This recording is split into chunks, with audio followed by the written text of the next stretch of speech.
We're just breezing through the month of March. It's so good to have you on the show. We got started a little bit earlier today. The good news, everyone, is that we've inched step closer to finishing the studio, which gives us a more reliable location to film the everything, but the news especially. So that should be wrapping up soon. I'm really excited about that. I've had to learn about all kinds of things like sound dampening, all kinds of fun stuff. But now we're getting closer. So once we have that studio officially launched, then we'll get the show scheduled for a more reliable time to make it easier for you to find us. But as a quick reminder, you can always find the show on your favorite podcast platforms: Spotify, Apple Podcasts, YouTube, and Substack.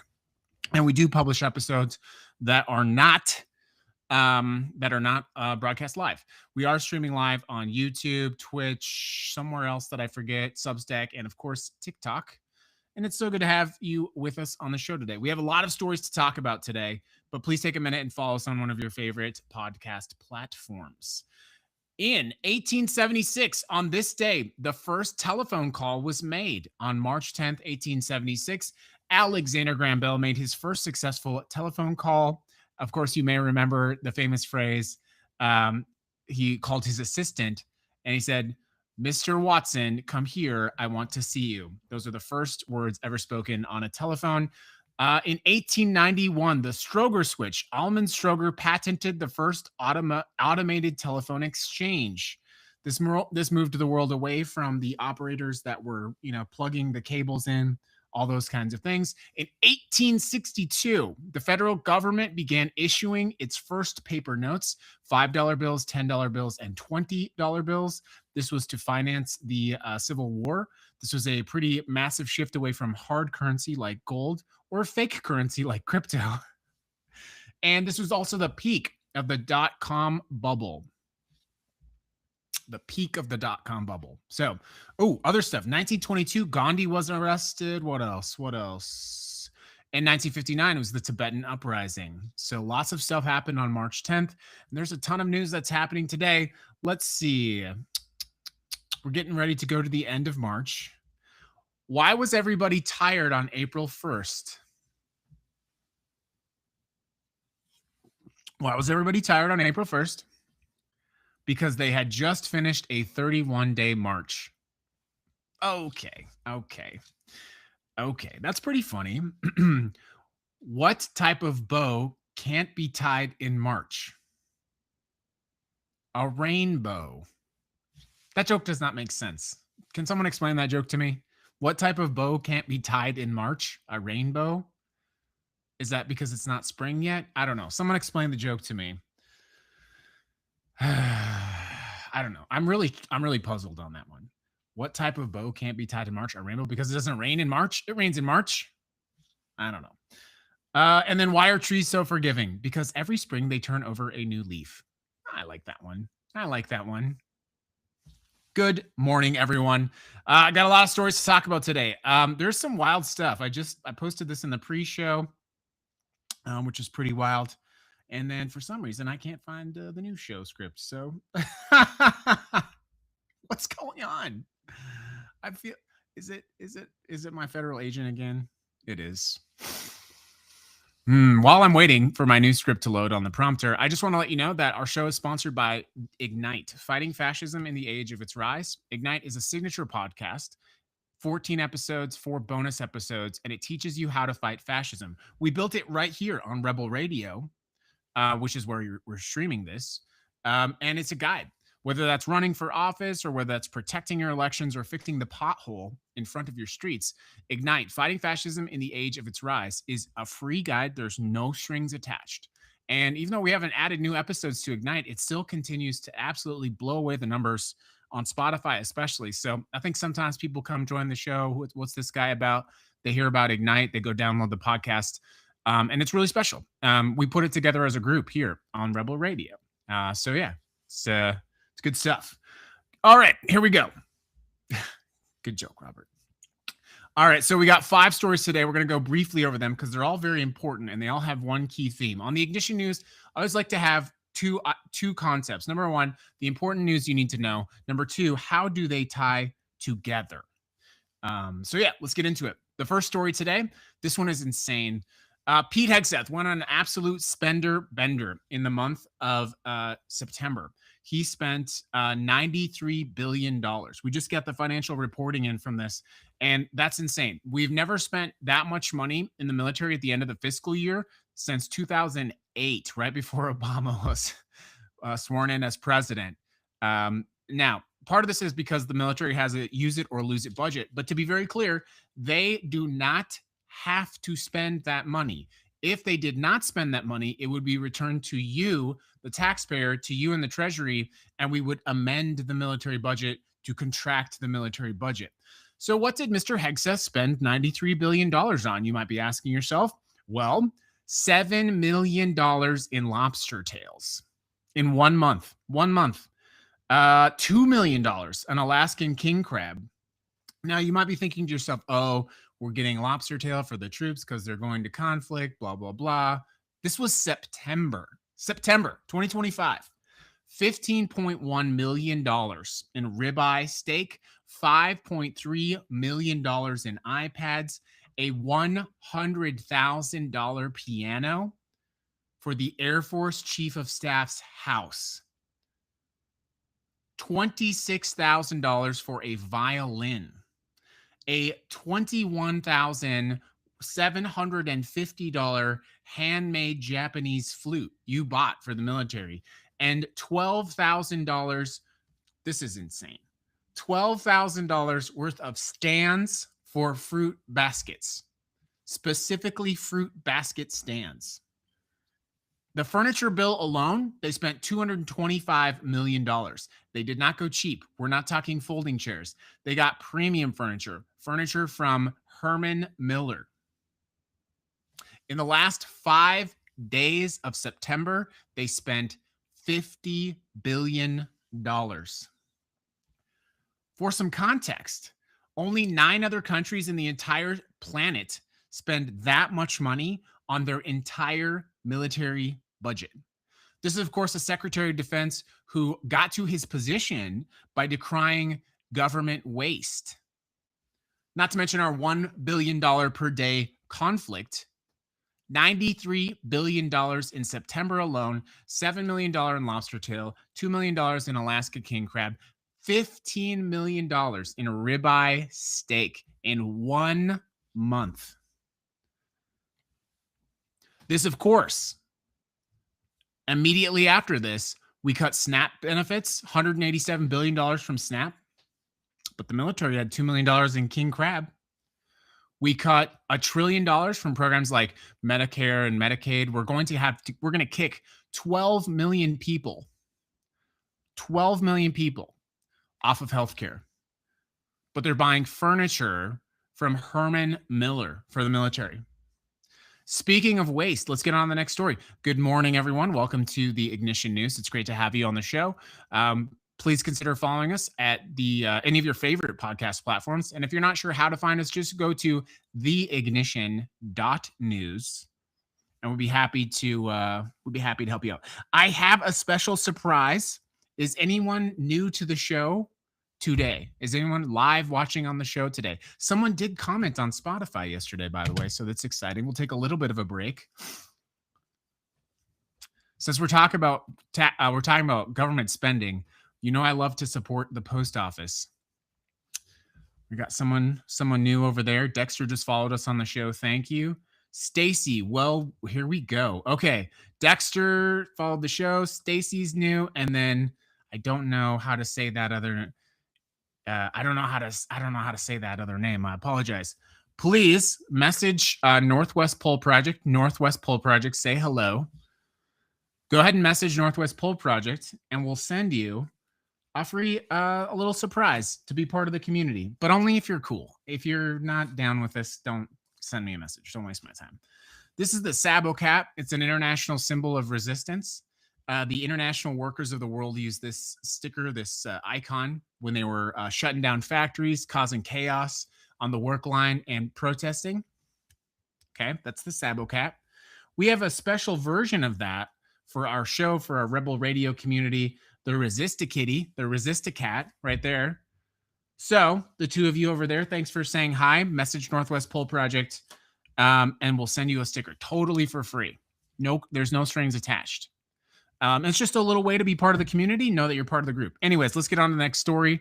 It's great to have you. Yes, message our moderator here, and we'll get you that sticker for free. How fun! I missed doing the stickers. I have a whole shelf of stickers over here that we haven't been doing them in a while. I miss it. It's really fun. All the cool kids have a Resist a Cat sticker on their notebook, their car, wherever you want it. Good morning. Speaking of government waste, we just found out something pretty important. I mean, this is all alleged, but you may remember that Kristi Noem was fired. One of the big reasons she got fired was that $220 million ad campaign. When she was talking to the Senate, she claimed that the president had directly approved those funds. So DHS spent $220 million on commercials. You're going to remember that was Kristi Noem in her little fake cowboy outfit. She was filmed at the, what's it called? The Mount Rushmore. And when the government was shut down, by the way, $220 million could easily have funded the park rangers in all of the national parks during that time, by the way. So when she was pressed about it, she said that the president approved that $220 million. Now, I just want to be clear. Technically, the president did not have to approve that. Kristi Noem was the head of DHS. She could have approved that. So then when the president was pressed on this, when the president was pressed about this, he said, quote, "I never knew anything about it." See, that's the thing. You people don't understand. You give him one little inch under that bus and he will throw your ass under that bus. He will never take accountability for anything. He will never take accountability. This is your leader, your strong man. You give him one little inch and he will throw your ass under the bus so fast. And that's why he fired her. I mean, that was a big reason why he fired her, because she said, "Oh, he approved this wasteful spending. She made the president look bad." Out. And of course, they gave her a cushy fake job so that she wouldn't go yapping to the press. It's kind of the way it works. I think we're going to find out, by the way. It's kind of astonishing. This, if you remember the first administration, they were firing people like every week. It was an absolute shit show. And that's the thing. Here's brief aside. Have you ever known anyone that got a really good job and they just absolutely were not qualified for it? They do everything they can to keep that job. Everything they can. So that's why a lot of these people aren't getting fired or leaving, is because they will never have a job this good ever again in their life because they're idiots. Anyways, so now we know. Here's why that story is relevant. Either the president is lying, big fucking surprise. Oh my God, the president lied, or Kristi Noem lied. And why is that important?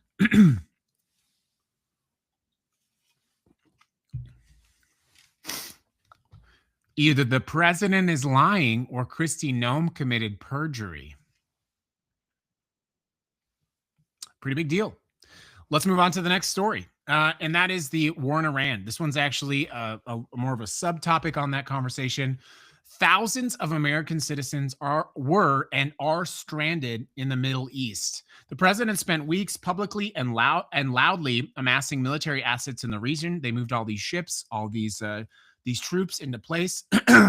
They did not issue travel advisories for Americans in the region before they began bombing. It did not issue orders of non-essential evacuations. It did not coordinate emergency flights home.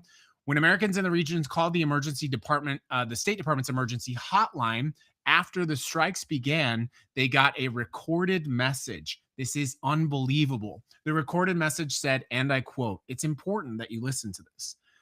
Please do not rely on the U.S. government for assisted departure or evacuation at this time. There are currently no United States evacuation points. That is because they are busy using those points to store all of the lobster they bought in September." One stranded American in Abu Dhabi said, "I feel betrayed and left out to dry by my own government." Where the fuck have you been? Where have you been? So there you go. We launched a war. And just to be clear, if you're not familiar, when this type of thing happens, typically the State Department's not typically, let's just be super clear. In this situation, the State Department's number one job, everything else should stop. When there's a military conflict or Americans are in danger, all of the resources of the State Department, headed by Marco Rubio, should immediately not just help evacuate people, but locate them, actively and proactively locate stranded American citizens. That's why we have the State Department. So to hear people call the State Department and it's a recorded line, and the line says, "Don't rely on us." Like, why are you calling us? We got to go. We're at war. That is an outrage. No matter if you're a Republican, a Democrat, an independent, that is an outrage. That is insane. You pay, this is why it's so outrageous. You know, Elon Musk doesn't pay his taxes. You know, Jeff Bezos doesn't pay his taxes. You know, Bill Gates doesn't pay his taxes. You know, all these people. Well, I can't say that for Bill Gates. I don't follow his finances. He's got other problems.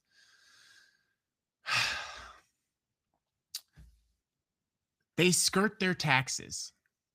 You pay 22, 25% of your taxes to the federal government every year. And you would expect basic service. Hey, government, I am citizen. I am stranded. Can you use one of your military boats to help me? Nah. No. We have to make sure that Benjamin Netanyahu can flee to Germany while his country is under assault. We have to make sure that the prime minister is safely transported. So we need to make sure that our military assets are keeping the skies over Israel clean and clear so that Benjamin Netanyahu, the courageous man that he is, can flee to fucking Germany. But you? Nah. You're on your own. You are on your own. Doesn't that say everything about this government right now? And speaking of Iran, missiles, drones, we now know that the president's sons are literally cashing in on this war. They have invested in a drone company. Of course, the United States government banned DJI. You may know this. We have a DJI drone. My son was like, I can't use my drone anymore. What? Yeah, I forgot to download the app. What? But Eric Trump is Eric and what's his other name? What's the Don Jr.? They have invested in a massive drone operation. Two companies backed by Trump Jr. received contracts worth hundreds of millions of dollars from the Department of Defense. We cancel. So to be clear, DJI was providing us with drones that we were using in our own defense, by the way, and police departments were using those. We banned DJI, and then the Trumps invest in some. There's going to be a Trump drone. I just know it. It's going to be gold. It's going to be tacky. It's going to be so huge. There's going to be a Trump drone, just like the Trump phone. And it's going to be just a DJI drone that they spray paint gold. I swear to God. That's what it's going to be. A Trump drone. It's going to be your military. A gold painted DJI Phantom. 4 years old. Flying over. Insane. That's what it's going to be. I know my drones, by the way. A Phantom, a DJI Phantom, that's a very old drone. That's a deep cut for the drone people, okay? Gold spray painted DJI Phantom coming in to save you. Are you stuck? Are you stuck in Iran, American citizen? Try to grab onto the Trump drone. It's coming in. It's coming in to save you. And why is this all happening? Well, our last and final story today is all about the mental wellness of the president and the people surrounding him. It really expands all the things that we just talked about. There's multiple news reports with interviews with more than half a dozen current and former aides, advisors, and others familiar with internal White House deliberations. When the president first raised the prospect of the war with Iran, people closest to him were not the ones pushing for it. You have J.D. Vance. J.D. Vance was pursuing caution. You had the chairman of the Joint Chiefs, Dan Kane, saying that the negative impacts, the negative, costs of going to war. Marco Rubio was only tepidly supporting it. Susie Wiles, she was focusing on the midterms. Then you had the loudest pro-war voices. They were all coming from outside. Lindsey Graham, what's going on with Lindsey Graham? Every time he's on camera, he looks like he's drunk. First of all, second of all, what kind of intelligence, what kind of foreign intelligence does Mossad have on Lindsey Graham? Okay, because this guy getting up talking about making Iran great again, he's, in my opinion, Lindsey Graham is bought, not bought like compromised. He's got to be compromised. He's always looking drunk when he's on TV. He's got the puffy face. He's just slurring. It's wild. You got Lindsey Graham pushing for war. Obviously, Benjamin Netanyahu flies to Washington. So you have external lobbyists pressuring the Trump administration. And no one on the inside is able to stop him. You have growing calls about the president's cognition. You can see him speaking now. You can see what he's posting on Truth Social, and he's increasingly disconnected from reality. He's apparently getting internal polling that says 9 out of 10 people approve of the war in Iran. Who's giving him these polls? The No New Wars president is very disconnected from reality. He's clearly not physically well. He's literally like lacquer painting his hands to hide these bruises. He had that weird neck thing, like it was a scab on his neck. It was so gross. And he's slurring his speech. He's like, I don't know. Listen, Joe Biden was no cognitive puppy. There's no doubt about it. But perhaps we shouldn't be electing ancient people to run the most important office in the country, because this is what we have. We have external forces that pushed us into a $1 billion per day war that apparently the president thought was going to be, boom, we're in, we're out, we're done. Now we're stuck. We killed 175 children and daycare workers.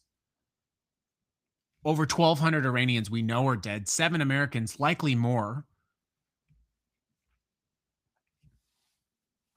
And no one's stopping this person. There's no one stopping the worst impulses of this man. And no matter how you look at what's going to happen with the election, you can view it as, oh, well, he's either going to try to stay in power, or he's going to just be done and pardon himself and do all these terrible things. He's on an absolute vengeance campaign. And so let me close it out with the final thought. This president hates this country. This country prosecuted him. This country failed to elect him in 2020. In so many ways, we would have been just better off if he had won 2020 and went off into the sunset and pardoned himself. In so many ways, I think we would have been better. COVID would have crashed and burned. Everyone would have seen what a failure he was. Probably would have won the House. Probably would have won the Senate. Probably would have, been impeached by an actual Congress. But now he's on this vengeance campaign. And if you don't think, like so many of you think, oh, well, he has his enemies, the people, Mueller, what's his name? Jack Smith, all these people he's coming after, the media. You are his enemy because you are the United States, and you did him the indignity of not electing him in 2020. We are all his enemy. If you don't get that by now, I don't know what you need to see. He doesn't care about your gas prices. He doesn't care about your grocery bills. He doesn't care if soldiers die. He doesn't care if people die in the United States. He said this. He said, well, it's going to happen. People die in wars.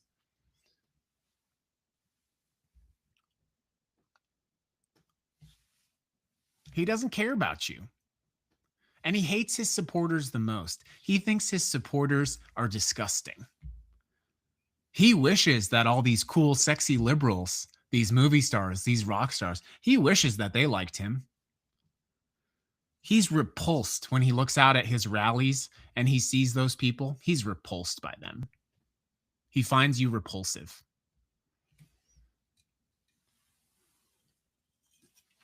And now he's costing you $1 billion a day in a war that I don't think is going to end anytime soon. And I think it's increasingly likely that they're going to start considering using nuclear weapons. The Poly Market thinks so. The Poly Market hasn't missed with anything political, really. in the last year. It obviously has missed some things. But the poly market says he's going to use nukes. He's failing in Iran. This is the last tool he has. And that will indeed be one of the greatest shames in America. If we do not, if our leaders, if our military, if our congressional representatives, and of course us, if we can't voice out and stop this insanity, and there's a mushroom cloud over Tehran and millions of people die, or hundreds of thousands of people die, that is on you. That's on me. And you can say, people always say this in my comments, it's not me versus Iran. I didn't go to war with Iran. It's not me. Well, it is. You are at war with this country because you are a United States citizen. Because your congressional representatives don't yet understand from you that if they do not do something, they will never hold elected office again. You have not done enough. Oh, I'm sorry. It hurts. Well, I have the courage. I have not done enough. Our congressional representatives should be thinking every day, holy fuck, I'm never going to get elected again. If I can't stop this fucking cognitively declining orange man, I'm never going to get elected again. But they don't think that. Because what they're worried about is, oh, is AIPAC going to run an ad against me? Is AIPAC going to run an ad against me in the election? I'm going to lose? Are they going to, because you know what they do. It's the most destructive political lobby in the country. What they do is they have this massive network of donors. And they go out and they say, you go donate $3,500 to this candidate because he's running against this senator who said no war with Iran. And then 100,000 people or even 10,000 people or even 1,000 people go and they donate $3,500 or $1,500.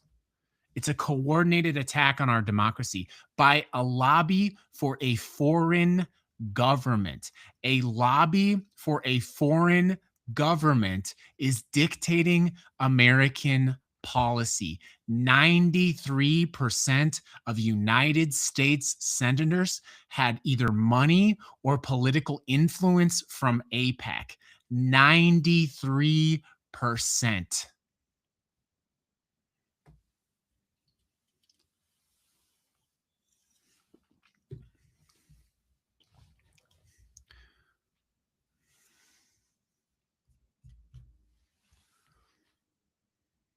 If you vote for someone who takes AIPAC money, you do not support America.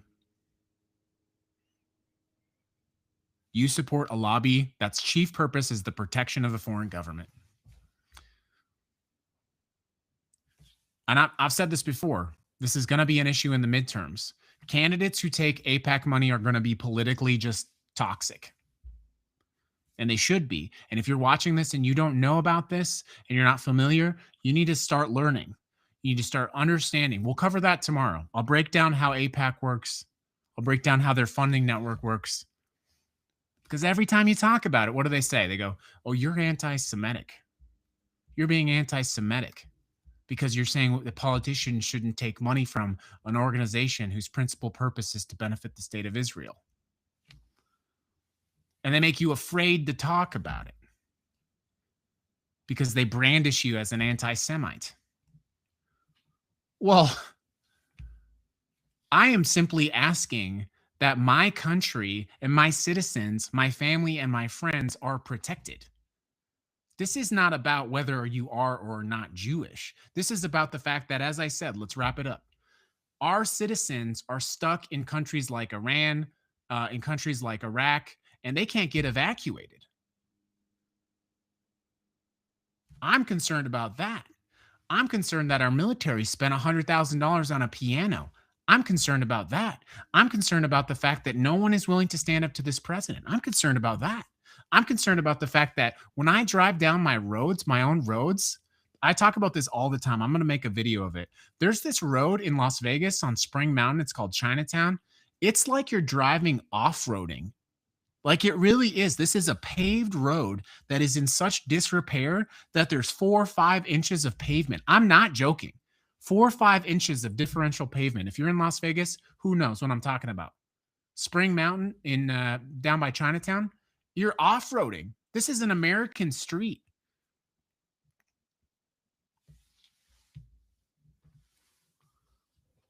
And it trickles down. This is what I'm saying. It trickles down to our governor, to our local elected officials, because you allow these lobbies and these groups to buy your politician instead of putting the fear of your vote into them.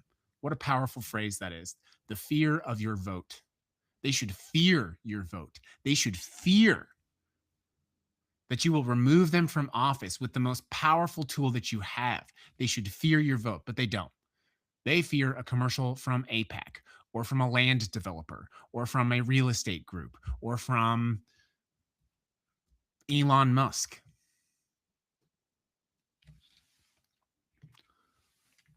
But you're more powerful than that. We are more powerful than that. And not everyone in this country is waking up right now. There's no doubt about it. But there is a group. There is a group awakening. You can either choose to be part of the awakening. You can either choose to say, no, I will not vote for any politician that takes APAC money. And you know what? This hurts to say, but if that means we lose some important elections, we got to start teaching these politicians lessons. This concept of harm reduction voting is a myth. Stop being bullied by the blue no matter who crowd. Stop being bullied by them. We might have to lose some important elections. We might have to take some L's to teach these people a lesson.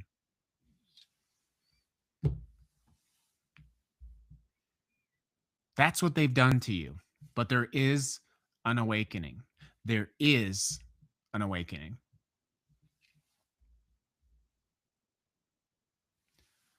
All the stories we talked about, this is not a misunderstanding. This is not an accident. This is the intentional corruption and misuse of your government. A deep and stinking rot.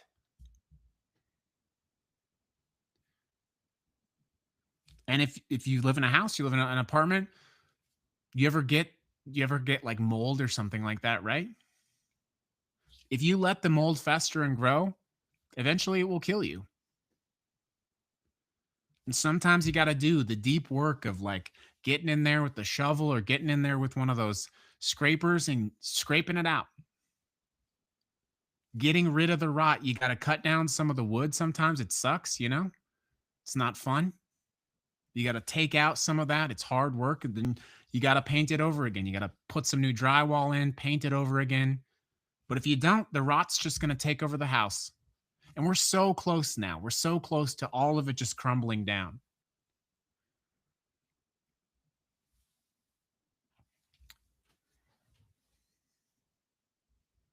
But I choose not to give up. I choose to push back. I choose to fight back. And I choose to teach my representatives to fear my vote. And you can do the same. That's the Ignition News, everybody. It is March 10th, 2026. If anyone can explain the rainbow